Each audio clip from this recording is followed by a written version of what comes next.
बीदर लोकसभा क्षेत्र से भाजपा उम्मीदवार भगवंत खुबा ने आज दूसरा नामांकन दाखिल करने के बाद शहर के गणेश मैदान में एक सार्वजनिक सभा में भाग लिया है।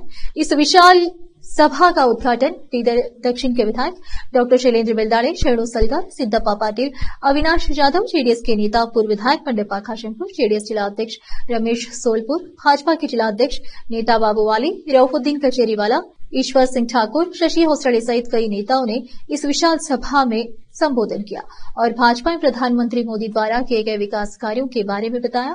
साथ ही कांग्रेस की आलोचना भी की। इस सभा में लोगों का जन सैलाब उमड़ा। कैमरामैन पुकुराज का कवरेज।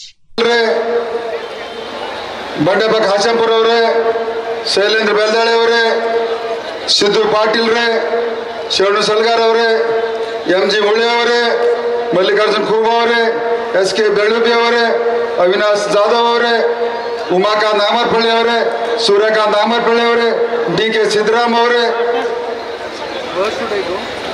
ಸೋದರಿ ವಾಲಿ ಅವರೇ, ಅರಿಹಂತ್ ಅವರೇ,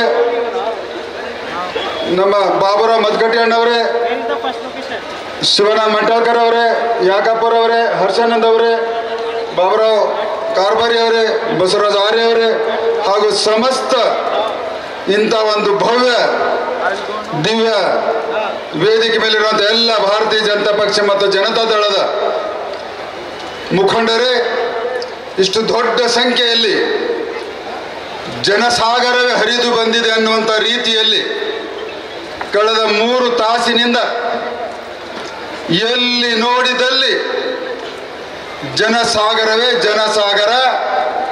ಈ ಕಾರ್ಯಕ್ರಮದಲ್ಲಿ ಉಪಸ್ಥಿತರಿರುವ ನನ್ನ ಮಾಧ್ಯಮದ ಮಿತ್ರರು ಈ ಜನಸಾಗರವನ್ನು ನೋಡಿ ಬಹುತೇಕ ನಿನ್ನೆ ಕಾಂಗ್ರೆಸ್ಸಿನವರು ಅವರು ಕೂಡ ಕಾರ್ಯಕ್ರಮವನ್ನು ಮಾಡಿದ್ದಾರೆ. ಕಾರ್ಯಕ್ರಮದಲ್ಲಿ ಉಸ್ತುವಾರಿ ಸಚಿವರಾದ ಈಶ್ವರ ಖಂಡ್ರೆ ಅವರು ಲೋಕಸಭಾ ಚುನಾವಣೆ ಬಹಳ ಮಹತ್ವದಿದೆ ಅಂದ್ರೆ ಕಾಂಗ್ರೆಸ್ಸಿನವರಿಗೆ 75 ವರ್ಷ ನಂತರ ಈಗ ಬುದ್ಧಿ ಬಂದಿದೆ, ಮಹತ್ವ ಅರ್ಥ ಆಗ್ತಾ ಇದೆ. 60 ವರ್ಷಗಳ ಕಾಲ ಅಧಿಕಾರ ಮಾಡಿದ್ರು ಮಹತ್ವ ಗೊತ್ತಿರಲಿಲ್ಲ ಲೋಕಸಭಾ ಚುನಾವಣೆದು. ಇದೇ ಭಗವಂತ ಖೋಬಾಜಿ ಅವ್ರದ್ದು ಫೋಟೋ ಹಾಕೊಂಡು, ನರೇಂದ್ರ ಮೋದಿಜಿ ಅವ್ರದ್ದು ಫೋಟೋ ಹಾಕೊಂಡು 1 ಲಕ್ಷ ಮನೆಗಳಿಗೆ ನಾನೇ ಪ್ರಿಂಟ್ ಮಾಡ್ತೀವಿ ಗುರುಪಾದಪ್ಪ ನಾಗಮಾನಪಳ್ಳಿ ಫೌಂಡೇಶನ್ ಕಡೆಯಿಂದ 1 लाख लोगों को मैं घर घर तक पहुंचाया हूं. ಬಡವರಿಗೆ ಅವ್ರಿಗೆ ಕಾರ್ಡ್ಗಳು ಮಾಡಿಸ್ಕೊಡ್ತಕ್ಕಂಥದ್ದು, ಮನೆ ಮನೆಗೆ ಹೋಗಿ ಕೆಲಸ ಮಾಡಿಸ್ಕೊಡ್ತಕ್ಕಂಥ ಕೆಲಸ ಮಾಡಿದ್ದೀನಿ. ಹೆಚ್ಚಿಗೆ ಮಾತಾಡೋದಿಲ್ಲ. ಈ ಸರಿ ಬರ್ತಕ್ಕಂಥ ದಿವಸದಲ್ಲಿ ತಮ್ಮೆಲ್ಲರಿಗೂ ಗೊತ್ತಿದೆ ಯೋಜನೆಗಳು, ಸರ್ಕಾರದ ಎಲ್ಲ ಯೋಜನೆಗಳು. ಯಾಕಂದರೆ ಎಲ್ಲ ಬುದ್ಧಿವಂತರಿದ್ರಿ, ಸೋಷಿಯಲ್ ಮೀಡಿಯಾ ಫಾಸ್ಟ್ ಆಗಿದೆ. ನಾನೇ ಒಬ್ಬನೇ ವೇದಿಕೆ ಜಾಸ್ತಿ ತಗೊಂಡ್ರೆ ತಪ್ಪಾಗ್ತದೆ. ಅದಕ್ಕಾಗಿ ತಮ್ಮೆಲ್ಲರ ಕಳಕಳಿ ವಿನಂತಿ, ತಾವೆಲ್ಲ ತನು ಮನ ಧನದಿಂದ ದೇಶದ ಅಭಿವೃದ್ಧಿಗಾಗಿ ನಾವು ನೀವೆಲ್ಲ ಒಂದಾಗಿ ಇವತ್ತು ಭಗವಂತ ಖೋಬಾಜಿ ಅವ್ರಿಗೆ ಓಟ್ ಹಾಕೋಣ, ಅವ್ರಿಗೆ ಗೆಲ್ಸ್ಕೊಂಬರೋಣ. ಗೆಲ್ಸ್ಕೊಂಬರ್ತೀವಾ? ಎಕ್ಕಿ ದಫಾ ಎಕ್ಕಿ ಬಾರ್ ಬೋಲ್ಕೆ ಬೋಲ್ನಾ, बोलो जय श्री राम. धन्यवाद, ಎಲ್ಲರಿಗೂ ಧನ್ಯವಾದ. आपने कांग्रेस का मैनिफेस्टो देखा होगा. कांग्रेस का मैनिफेस्टो किस प्रकार का है, एक बार थोड़ा सा देख लीजिए. 2047 में भारत को इस्लाम राष्ट्र बनाने की ओर कांग्रेस जा रही है भाइयों. एक बार सोच लीजिए, ऐसे देश के द्रोह करने वाले कांग्रेसियों को, राष्ट्र को घात करने वाले कांग्रेसियों को 2 डिजिट से भी नीचे लाने का काम अगर किसी को करना है तो यहां पर बैठे हुए हमारे भारतीय जनता पार्टी के कार्यकर्ताओं को करना है.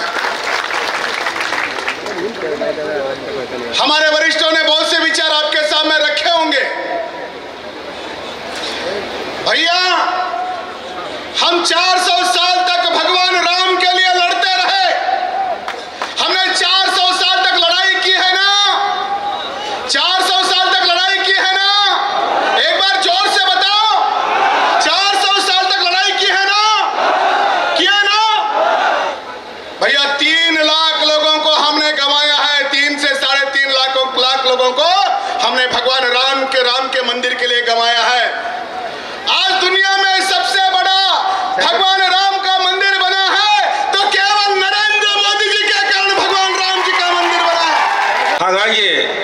ಇನ್ನೂ ಈ ದೇಶ ಏನದ ಶಕ್ತಿಶಾಲಿ ರಾಷ್ಟ್ರ ಆಗಬೇಕಾಗಿದೆ. ಈ ದೇಶ ಏನದ ಪಾಕಿಸ್ತಾನ ಥರ ಏನದ ಒಂದು ಗರೀಬ್ ದೇಶ ಆಗಬಾರ್ದು. ಈ ದೇಶ ಏನದ ಶ್ರೀಲಂಕಾ ಥರ ಒಂದು ಗರೀಬ್ ದೇಶ ಆಗಬಾರ್ದು. ಈ ದೇಶ ಏನದ ಇವತ್ತ ಚೀನಾ ಏನದ ಅದಕ್ಕೆ ನಾವು ಸೈಡ್ ಹೊಡೆದು ಇವತ್ತೇನೋ ಅಭಿವೃದ್ಧಿನಲ್ಲಿ ಮುಂದೆ ಹೋಗ್ತಾ ಇದ್ದೆವು. ಹಣಕಾಸಿನಲ್ಲೂ ಏನದ ಇವತ್ತು ನಾವು ಮುಂದೆ ಹೋಗ್ತಾ ಇದ್ದೆವು. ರಷ್ಯಾ ಅಮೇರಿಕಾ ಜೊತೆ ನಾವೇನೋ ಇವತ್ತು ಕಾಂಪಿಟೇಷನಲ್ಲಿ ಬಂದಿದ್ದೆವು. ಇದು ಬರಬೇಕಾದ್ರೆ ನೀವೆಲ್ಲರೂ ನರೇಂದ್ರ ಮೋದಿ ಅವರಿಗೆ ಕಮಲ ಹೂವಿಗೆ ಓಟ್ ಹಾಕಿರಿ. ಅದ್ರ ಜೊತೆ ಭಗವಂತ ಖೂಬ್ ಅವರಿಗೆ ಓಟ್ ಹಾಕಿ ಗೆಲ್ಸಿ ಅನ್ನೋದ ಇವತ್ತು ರಾಷ್ಟ್ರ ಮಜಬೂತ್ ಮಾಡೋದು ನಿಮ್ಮ ಭಾಳ ದೊಡ್ಡ ಶಕ್ತಿ ಇದೆ. ಈ ಸಲ ನರೇಂದ್ರ ಮೋದಿ ಇನ್ನೂ ಏನದ ಈ ದೇಶಕ್ಕೆ ಏನದ ಕಾರ್ಯ ಮಾಡಬೇಕಾಗಿದೆ. ನರೇಂದ್ರ ಮೋದಿ ಅವರು ಏನು ಹೇಳಿದಾರೆ, ये 10 साल में खाली ये तो ट्रेलर है, अभी फिल्म आगे बाकी है. तो ये आगे का फिल्म अभी आपके हाथ में बाकी है. आप सब लोग नरेंद्र मोदी साहब को कमल का फूल के ऊपर वोट डाल के भगवान खोबा को तीसरा बार क्या है और क्या है उनको केंद्र में भेज के नरेंद्र मोदी और प्रधानमंत्री बनना और खोबा साहब कैबिनेट मंत्री बनना. इस राज्य इस जिले का और क्या है बहुत अभिवृद्धि होता है. पूरी धरती पे आप सोचना चाहिए. एक गली का आदमी रहता है, एक छोटा कार्यकर्ता रहता है, एक ग्राम पंचायत में धमकी आता है, पॉलिटिक्स आपको बोलता है, लेकिन पूरा विश्व को वर्ल्ड को हिलाने का ताकत श्रीमान नरेंद्र मोदी जी को है. वो आपने दिया है. सोचना चाहिए. उनका उम्र 73 है, देवेगौड़ा साहब का उम्र 91 है, लेकिन 91 में आज जो ताकत दी है आप सोचना. मैसूर में मैं स्पीच सुन रहा था, मोदी साहब को हाथ पकड़ के बोले इस बार क्या होना 400 पार होने का फिक्स है. कर्नाटक से इस मंच पे हमारे नेता बंडप्पा काशमपुर साहब, लोग कुछ भी बोलो, जगह चलता plus minus. Bharatiya Janata party बहुत बड़ा है. मैं आया था लेकिन गड़बड़ में गाड़ी पलटी हुआ, वो मेरे को मालूम नहीं था, लेकिन मैं वापस जनता दल को गया. जनता दल फिर बीजेपी के साथ आया. मैं एक बात बोलना चाहता हूँ, 2013 में मैं एमएलए जनता दल का था, लेकिन काम किसका करे थे? भारतीय जनता पार्टी का. अब तो जनता दल के हैं. आपके साथ कंधे को कंधा मिला के हम उल्लू करने नहीं आए. जो मोदी जी का काम है, सन्मान्य कुमार स्वामी जी का काम है, घर घर को लोगों के पास जाएंगे, हाथ जोड़ेंगे, न्याय लेंगे और कार्यकर्ता को जान देने का ताकत रखने वाले हैं. ಯಾವ್ಯಾವ ಕೆಲಸ 10 ವರ್ಷದಲ್ಲಿ ಆಗಿದೆ, ಅದು ಕಾಂಗ್ರೆಸ್ ಅವರು 50 ವರ್ಷ ಇದ್ರೂ ಕೂಡ ಅವ್ರು ಕೆಲಸ ಮಾಡಿರಲಿಲ್ಲ. ಹೊಸ ಹೊಸ ಯೋಜನೆಗಳಿರಬಹುದು. ಮತ್ತೆ ರಾಮ ಮಂದಿರ, ನಿನ್ನೆ ತಾನೇ ರಾಮನವಮಿ ಮಾಡಿದ್ವಿ, ಅದು ಕೂಡ ಎಷ್ಟು ಉತ್ಸಾಹದಿಂದ ಮಾಡಿದ್ವಿ ಅಂದ್ರೆ ನಮ್ಮ ನರೇಂದ್ರ ಮೋದಿಜಿ ಅವರು ಅವ್ರ ಕೈಯಿಂದ ಮತ್ತೆ ನಿಮ್ಮ ಆಶೀರ್ವಾದದಿಂದ ರಾಮ ಮಂದಿರ ಆಯಿತು. ಅದಾದ್ಮೇಲೆ ಸಾಕಷ್ಟು 370 ಆರ್ಟಿಕಲ್ ಇರಬಹುದು, ಜಲ್ ಜೀವನ್ ಮಿಷನ್ ಇರಬಹುದು. ಮತ್ತೆ ಆರ್ಥಿಕ ಸ್ಥಿತಿ ಭಾರತದ್ದು 7ನೇ ಸ್ಥಾನದಲ್ಲಿತ್ತು, 5ನೇ ಸ್ಥಾನ ಬಂತು. ಇನ್ನು ಮುಂದೆ ಖಂಡಿತವಾಗಿ ನಿಮ್ಮ ಆಶಯದಿಂದ ಖಂಡಿತವಾಗಿ ನರೇಂದ್ರ ಮೋದಿಜಿ ಅವರು ಇನ್ನೊಂದ್ಸಾರಿ ಪ್ರಧಾನಮಂತ್ರಿ ಆಗೇ ಆಗ್ತಾರೆ. ಆದ್ರೆ ನಾವೆಲ್ಲ ಒಗ್ಗಟ್ಟಾಗಿ, ಯಾಕಂದ್ರೆ ಬಾಬಾ ಸಾಹೇಬ್ ಅಂಬೇಡ್ಕರ್ ನಮ್ಗೆ ಒಂದು ಹಕ್ಕು ಕೊಟ್ಟಿದ್ದಾರೆ, ವೋಟಿಂಗ್ ಪವರ್ ಕೊಟ್ಟಿದ್ದಾರೆ. ಅದಕ್ಕೆ ಒಂದೊಂದು ಓಟು ದೇಶಕ್ಕೆ ಏನ್ ಒಳ್ಳೇದಾಗುತ್ತೆ ಅದು ಯೋಚನೆ ಮಾಡಿ ನಾವು ಮಾಡಬೇಕಾಗಿದೆ. ಅದಕ್ಕೆ ಈ ದೇಶಕ್ಕೆ ಇನ್ನೊಂದ್ಸರಿ ನರೇಂದ್ರ ಮೋದಿಜಿ ಅವರು ಬಂದ್ರೆ ಖಂಡಿತವಾಗ್ಲೂ ಭಗವಂತ ಕುಮಾರ್ ಅವರಿಗೆ 3ನೇ ಬಾರಿಗೆ ಮತ್ತೆ ದೆಹಲಿಗೆ ಕಳಿಸಬೇಕು ಅಂತ ಬಂದಂತ ಸಮಸ್ತ ಬೀದರ್ ಜಿಲ್ಲೆ ಆಳಂದ್ ಚಿಂಚೋಳಿಯ ಎಲ್ಲ ನನ್ನ ಕಾರ್ಯಕರ್ತರಿಗೆ ಶಿರಸಾಷ್ಟಾಂಗ ನಮಸ್ಕಾರಗಳು. ಬಂಧುಗಳೇ, ಈ ಚುನಾವಣೆ ಬರೀ ಭಗವಂತ ಕುಮಾರ್ ಅವರ ಚುನಾವಣೆ ಅಲ್ಲ. ಈ ಚುನಾವಣೆ ಈ ರಾಷ್ಟ್ರ ಕಂಡಂತ ಮಹಾನ್ ನಾಯಕ, ಅಪ್ಪಟ ದೇಶಭಕ್ತ, ದೇಶ ಪ್ರೇಮಿ ನರೇಂದ್ರ ಮೋದಿ ವರ್ಚಸ್ಸು ಒಂದ್ ಕಡೆ, ಅಫ್ಜಲ್ ಗುರು ಹಮ್ ಶರ್ಮಿಂದಾ ಹೈ ತೇರೆ ಕಾತಿಲ್ ಜಿಂದಾ ಹೈ ಅಂತಕ್ಕಂಥವ್ರ ಎದುರುಗಡೆ ನಮ್ಮ ಚುನಾವಣೆ. ಒಂದ್ ಕಡೆ ನರೇಂದ್ರ ಮೋದಿ ಅವರು, ಇನ್ನೊಂದ್ ಕಡೆ ಬೆಂಗಳೂರಿನ ವಿಧಾನಸೌಧದಲ್ಲಿ ಪಾಕಿಸ್ತಾನ್ ಜಿಂದಾಬಾದ್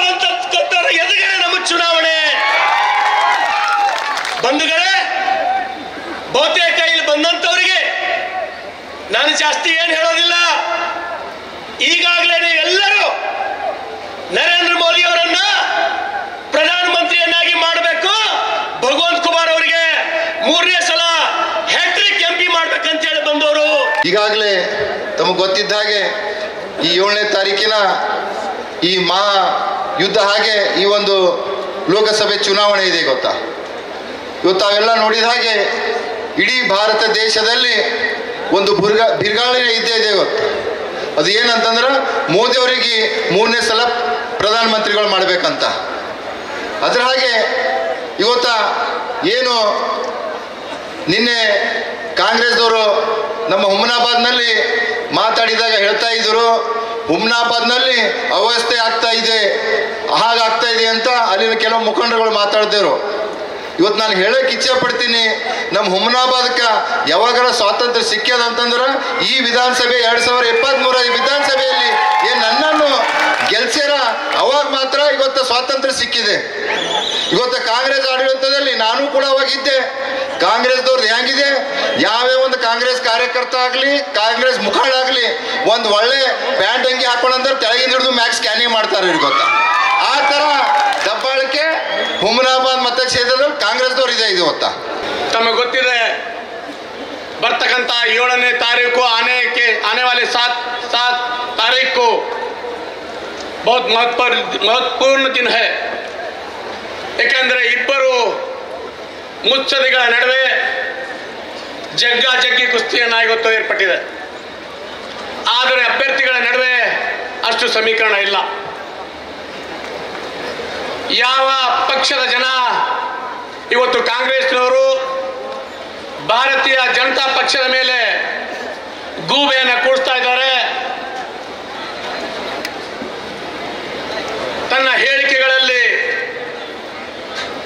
ಅವಮಾನಿಸ್ತಾ ಇದ್ದಾರೆ, ನಾನು ಅವರನ್ನು ಕೇಳಲಿಚ್ಛಿಸ್ತೇನೆ. ಭಾಲ್ಕಿಯಲ್ಲಿ ಮನೆ ಮನೆಗೆ ತಿರುಗಿ ಭಿಕ್ಷಾ ಬೇಡಿ ಕಟ್ಟಿದಂತ ಸಂಸ್ಥೆಯನ್ನ ತನ್ನ ಹೆಸರಿಗೆ ಬರೆದುಕೊಂಡು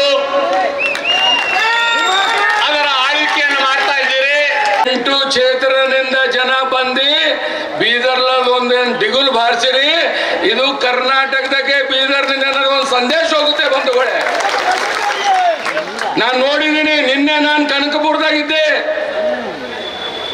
ಮೊನ್ನೆ ಕೋಲಾರ್ನಾಗಿದ್ದೆ, ಚಾಮರಾಜನಗರಕ್ಕೆ ಹೋಗಿದ್ದೆ, ಇವತ್ತು ಬೀದರ್ ಹಿಡ್ಕೊಂಡು ಚಾಮರಾಜನಗರ ತನ ಏನಾರ ಗೆದಿತಾವಂದ್ರ ಅದು NDA ಅಭ್ಯರ್ಥಿಗಳು, JDS BJP ಕ್ಯಾಂಡಿಡೇಟ್ಗಳು. 28ಕ್ಕೆ 28 ಸೀಟ್. ತಪ್ಪೇನಿಲ್ಲ. ಹೋದ ಸಲ 25 BJP ಗೆದ್ದೀವು, 1 ನಮ್ದು, 1 ಇಂಡಿಪೆಂಡೆಂಟ್ ಸಪೋರ್ಟೆಡ್ ಬೈ BJP. 27 ಇದ್ದು. ಈ ಒಂದೇ ಒಂದು ಕಾಂಗ್ರೆಸ್ ಇತ್ತು, ಅದು ಒಂದು ಕಾಂಗ್ರೆಸ್ ಇವತ್ತು BJP ಬರ್ತಾ ಇದೆ ಬಂಧುಗಳೇ. ಏನ್ ಈ ಕಾಂಗ್ರೆಸ್ನವ್ರು ಮಾತು ಎತ್ತಿದ್ರೆ ಗ್ಯಾರಂಟಿ. ನಮ್ಮ ಪತ್ರಕರ್ತ ಸಲ್ಲಿಕೆ ದಿನದಂದು ಅಧ್ಯಕ್ಷ ಸ್ಥಾನ ವಹಿಸಿದ ಸೋಮನಾಥ್ ಪಾಟೀಲ್ ಅವರೇ, JDSನ ಅಧ್ಯಕ್ಷರಾದ ರಮೇಶ್ ಪಾಟೀಲ್ ಜಿ ಅವರೇ, ನಮ್ಮ ಅಭ್ಯರ್ಥಿಯರು 3ನೇ ಸಲ ಗೆಲ್ಲಲಿಕ್ಕೆ ಹೋಗ್ತಾ ಇರುವ ಜನಪ್ರಿಯ ಸಂಸದರಾದ ಭಗವಂತ್ ಖೂಬಾಜಿ ಅವರೇ, ಶಾಣು ಸಲ್ಗಾರ್ ಅವರೇ, ಸಿದ್ದು ಪಾಟೀಲ್ ಅವರೇ, ಬಂಡೆಪ್ಪ ಕಾಶಂಪುರ ಅವರವರೇ, ನಮ್ಮ ಅವಿನಾಶ್ ಯಾದವ್ ಅವರೇ, ಉಳಿದಂತ ವೇದಿಕೆ ಮೇಲಿದ್ದ ಎಲ್ಲ ಮಾಜಿ ಶಾಸಕರುಗಳೇ, ಚುನಾವಣೆ ನಿಂತಂತ ಎಲ್ಲ ಅಭ್ಯರ್ಥಿಗಳೇ, JDS ಹಾಗೂ ಭಾಜಪದ ಎಲ್ಲ ಪದಾಧಿಕಾರಿಗಳೇ, ನಾಯಕರೇ, ಮಾಧ್ಯಮದ ಮಿತ್ರರೇ, ದೇಶ ಉಳಿಬೇಕಾದರೆ, ಮುಂದೆ ನಮ್ಮ ಮಕ್ಕಳು ಮೊಮ್ಮಕ್ಕಳು ಸುರಕ್ಷಿತ ಆಗಿರಬೇಕಾದ್ರೆ ನರೇಂದ್ರ ಮೋದಿ 3ನೇ ಸಲ ಪ್ರಧಾನಮಂತ್ರಿ ಮಾಡೋದು ಬಹಳ ಅತ್ಯವಶ್ಯಕತೆ ಅದ. ಇಲ್ಲಿ ಭಗವಂತ್ ಕುಮಾರ್ ಗೆಲುವೆ ಅಷ್ಟು ಮುಖ್ಯ ಅದ. ಅದಿದ್ರೆ ನಮ್ಮ ಜಿಲ್ಲೆ ಕೂಡ ಸುರಕ್ಷಿತವಾಗಿರ್ತದ, ದೇಶ ಕೂಡ ಸುರಕ್ಷಿತವಾಗಿರ್ತದೆ. ಈಗ ಸನ್ಮಾನ್ಯ ಗ್ಯಾರಂಟಿ